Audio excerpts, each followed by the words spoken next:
Welcome back. So today I do want to follow up and talk more about SJY's Horizon closed carbon planar headphones and, almost start out where I ended and, kind of recap where we were, what's the intention behind the set and some of the ideas behind the set, and then talk about some of the things that I learned along the way after, essentially I got them, started listening to them and I'm like, wow, these are really cool. They have a really cool sound signature and kind of wrote down my thoughts on the first half, and that was kind of the preview of it. But I didn't really understand some of the tricks that were involved with the build and the materials and all those things, and we'll kind of talk more about those in this follow up from the first one. But going back to the original one, I do think the intention behind this one, and they really did a super job at achieving this, is this non fatiguing holographic sound with exceptional imaging and precise details.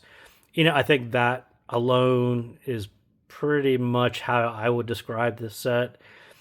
They obviously try to replicate an open back style sound in a closed back. So you do have this precise imaging, this really open sound, but done in a closed back. So you do have the isolation of a closed back, and I think with the noise isolation of a closed back design, again, I will say that their description of this set is pretty much spot on. I don't think anyone's going to come up with a better description of what it sounds like other than what they did. So again, props to them for doing that and really being honest about what the goal was and describing what the design concept was, the goals, the intention, and really how it actually sounds to me. So, I do think it does have great imaging, and I kind of right off the bat, you sort of notice, and just to kind of summarize in different words what it actually sounds like to me is it sounds mid-centric.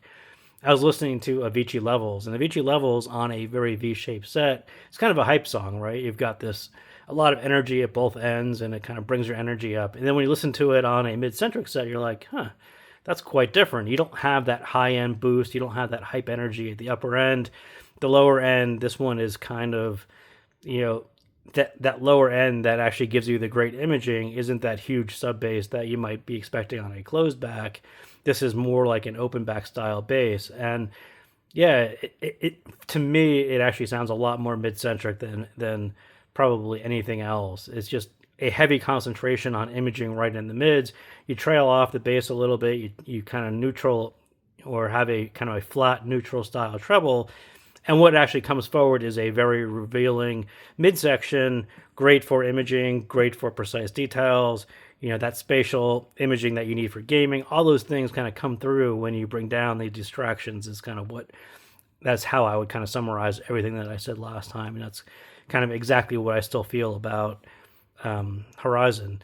So let's talk about some of the tips and tricks, or mostly the tricks that kind of went into things that I kind of knew from the sound, what the sound was and why it sounds like an open back, and how does the imaging is really affected by the tuning and all those things. And I kind of got that bit on the first preview.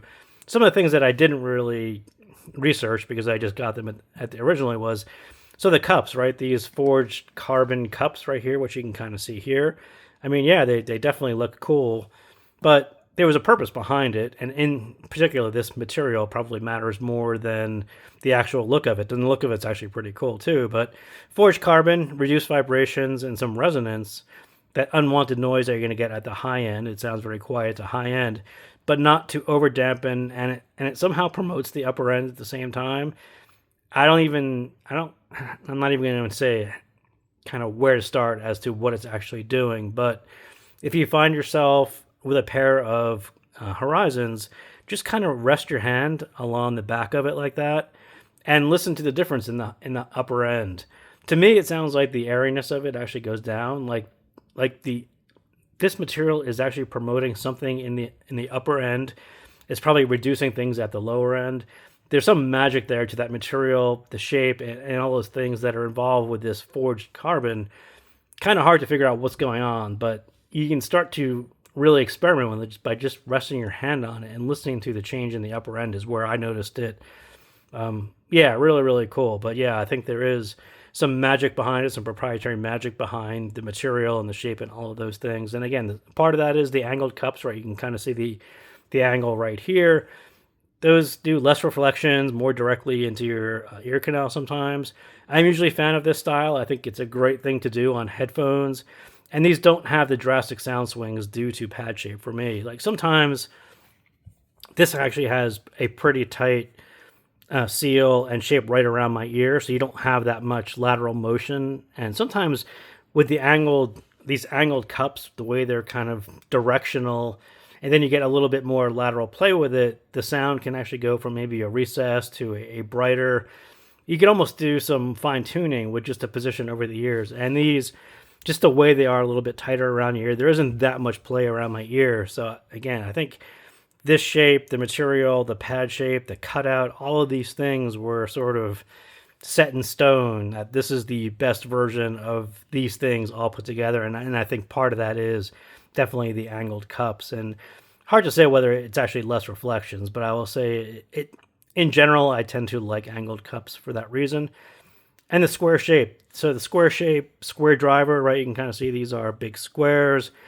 Again, I think his description of it, SJY, would say that was better bass response. But in my opinion, it's a really major contributor to the sound. It's the planar driver. I mean, whether it's a square shape or not, in this case, it's actually a square shape. But planar driver, planar bass response. Again, planars have a certain type of bass response that is more akin to open back style bass response than closed back, right? It's kind of a less dense area version of bass. It doesn't have that density that maybe a dynamic driver would. And again, I think that plays really, really well with this open back style sound. And then you tune it with, an ear towards cleaner, better imaging and replicating the openness of an open back sound, right? So, again, lots of things kind of all collapse or are combined into that style sound. You have the angled cup, the material, the square driver, the bass response of that particular driver. Yeah, there is just a lot of thoughts, kind of a labor of love thing of putting all these pieces together into a sound that I kind of described and he described in a couple sentences. But yeah, it's a kind of a really complex thing when you really think about it. And then finally, I think the magnetic ear pads, again, this one does have magnetic ear pads. That definitely makes swapping them easier. But when you look at the cutouts on the back of them and how much work went into that, my head was kind of spinning when I actually did this. So ear pad right here, these are magnetic, so you can kind of just pull them off in this way. So the first thing I noticed was, this C shape, or maybe that's a G shape of the cutouts. The material that is used right here, like this is a lot of thought. Like imagine spending your time, thinking about what material this was going to be, trying different materials, and then trying out this cutout pattern of holes. Like that is a lot of work. And then you look at the back of the pad, and you're like, oh, there's actually more cutouts, and there's more material here. Like this whole thing had my head spinning at how many options and how many different choices of materials and cutouts you really had, and how many did he really go through to put this all together into a sound that he actually preferred and thought this was the best version. Like, yeah, that is a lot of work, and pretty amazing. I mean, when you look at it, and I imagine that he kind of has different things in mind for the cutouts and what that would do to the tuning. Also, this pattern right here, what that's going to do to the tuning. But yeah, just a kind of a phenomenal amount of work probably went into tuning. And on the IM side, we kind of look at it like, oh, there's a tuning filter. You've got 300, 400, 500, kind of different densities of materials. And then you look at, and maybe even on an IM, you have a pinhole cutout. And then you look at a pattern like that. How do you do 10 cutouts? Do you do 12 cutouts? Which shape do you do? Do you C shape? Do you do an X pattern? Like, man, he probably went through a crazy amount of work to trying to figure out what that pattern is and how to get it just right. So that was the one that he thought was the final version of it. So another thing that was kind of interesting about this set that I kind of briefly talked about is why it mentions gamers, right? Gamers needing image perfect audio. And again, I think that's actually very true. But why is it important in relation to the sound signature? And I think gamers do need sharp imaging, but also long sessions without fatigue. Kind of why this says not fatiguing right up front. Sub-bass clouds imaging, like I talked about originally, and I talk about that with IEMs all the time. Mid-bass with too much impact is also distracting and fatiguing. So for gaming, I think this is a great to consider your preferences and music genres. But what I mostly noticed is kind of the sub-bass. Yeah, the sub-bass had to be tilted down a little bit. That gives you great imaging, really great clarity to the mids, but also the mid-bass impact.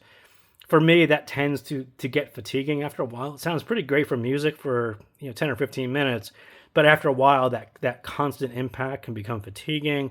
So in the grand scheme of a non-fatiguing holographic, great imaging, great for gamer sound, I do think the impact was a little bit lessened to really keep that fatigue at a low level. And that works for your music library and your music preferences, maybe it doesn't, but it was just something that became noticeable over time. And even on a track like Avicii's Levels, like I talked about before, it's like, yeah, you sort of notice it. It's not like the super hype, high energy sound. It's like kind of everything is kind of pulled back into the midsection, into a mid-centric style tuning. But when you go back and talk about and really read the intention behind it, it's like, yeah, I think he kind of pulled that back, because for me, that is a fatiguing bit of music, and I understand exactly why he did it in that way and why he mentioned gamers and kind of why I just talked about it in that way as well. So do I like it? I think yes, because I do like mid-centric tunings. I like planars a lot. I like open sounding tunings. I like sets that scale. This one scales very well with volume. And then the side effect of tuning with imaging in mind is, and imaging without boost, right? He could have just boosted the treble a lot and you'd be like, oh, that sounds really great. That's like a really sharp image because it's so boosted. But when you do it without boost, it tends to stage better at higher volume, and it opens up even more with volume. And that's kind of exactly what you have here. So doing mid-centric, where when you kind of tune down the bass and tune down the treble, you could really turn it up and the whole thing opens up. You just get better sounding mids, more open mids, better detailed mids. All those things kind of come forward without the peakiness or the fatigue of the impact of the bass or the fatigue that you would get from the treble on a different style tuning. So all this stuff kind of really works together well at high volume as well. So what I don't like about this one, I think the price, I think it's still a lot of money either way you look at it. But again, like I was just talking about, like all of these tricks didn't come for free.